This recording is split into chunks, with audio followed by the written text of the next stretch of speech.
Hi అండి, welcome to my channel Sita daily vlog. ఈరోజు నాకు ఎంతో ఇష్టమైన వంట చేశాను, చూపిస్తాను రండి.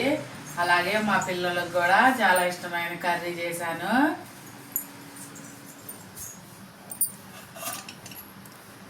చూసారా, టమాటా కోడిగుడ్డు మా పిల్లలకి చాలా ఇష్టం అండి.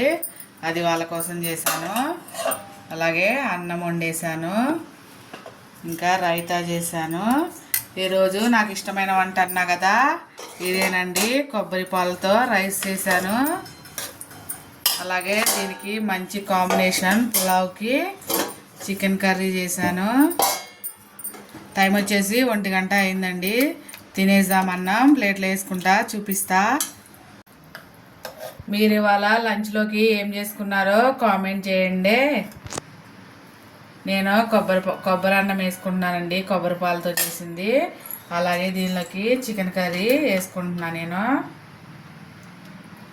చూసారా, యమ్మీ యమ్మీ కొబ్బరి పాలతో చేసిన అన్నం ఇంకా చికెన్ కర్రీ రెండు కలుపుకుంటే చాలా బాగుంటుంది. ఓకేనండి, నేను తినేస్తున్నా, మీరు కూడా తినేయండి లంచ్. ఉంటానండి. నా వీడియో కనుక నచ్చితే ప్లీజ్ ఒక లైక్ కొట్టండి, షేర్ చేయండి, కామెంట్ చేయండి ప్లీజ్. నా ఛానల్ని సబ్స్క్రైబ్ చేసుకోండి ప్లీజ్. దీనికి కొబ్బరి పాలతో చేసిన అన్నాన్ని రైతాతో కూడా తింటారండి, చాలా బాగుంటుంది రైతాతో కూడా. చూసారా ఎంత బాగుందో. ఈ కొబ్బరి పాల అన్నానికి చికెన్ రైతా చాలా బాగుంటుంది.